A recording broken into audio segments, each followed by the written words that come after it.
We didn't have a church. We haven't been to church. Church was boring for me.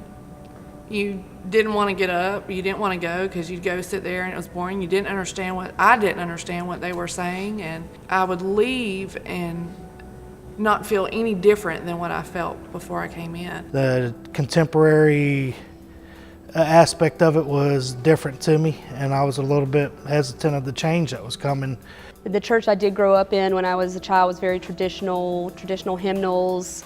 I sat in the balcony every Sunday with my friends, and we'd sit there and whisper and draw, so I really never got a message from anyone or anything that, inspired me or uplifted me.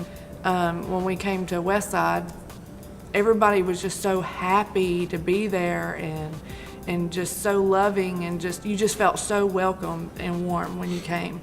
So we fell in love. I've not gained a church, I've gained a family.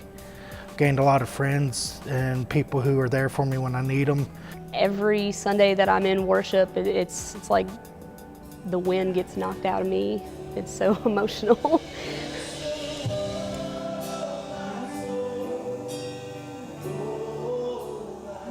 During the summer, I used to take my daughter Aubrey swimming every day up at Home Place in Mount Airy.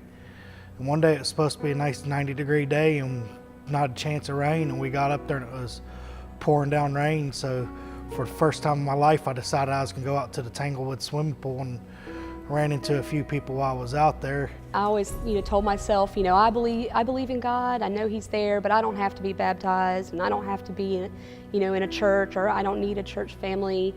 But I prayed about it, and honestly, it all led up to when my great uncle passed away. I was baptized when I was 12 years old.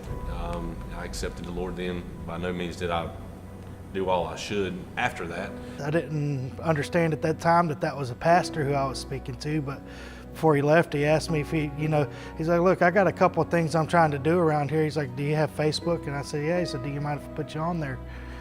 And next thing I know, he asked me to help him start up Westside and get on the launch team, and I just kind of felt that rainy day that wasn't supposed to be there was God's way of pushing me to where I needed to be.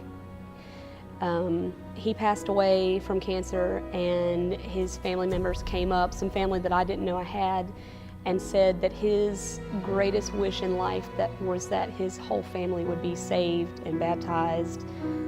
They even secretly recorded, one of his last conversations on his deathbed, and it was him talking about, he will be so happy to continue his journey and pass away if, as he just knows his family is saved, and that really hit home for me, and I think that was the day that I said to myself, this is happening.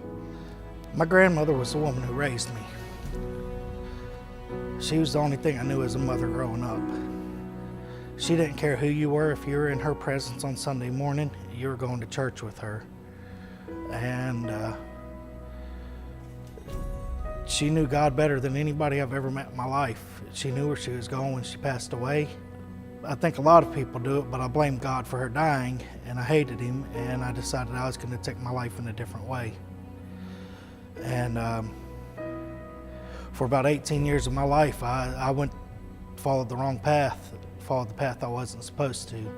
Regular church standards that I would think would be the preacher would baptize the family, not the father. It was nice. I mean, it was good to be able to do that. I think this grounded our whole family, just being involved in something bigger than us. He sent out an email one day telling us when the launch date was going to be, and I lost it. And it was 18 years after the day that my grandmother had passed away. At one point, I was living a life that I thought it was too late and I was done. I lived with a guy for 2 years, and he passed away right next to me on Valentine's Day, and every day for a year was, why me? Why God? I was very angry, but it wasn't too late. I really thought it was, but when I came here, I realized it wasn't. I knew God was putting me here for a reason, and He was telling me, I'm here with you. I just knew that day was the day that I was supposed to give my life to God and put everything back the way it was supposed to be.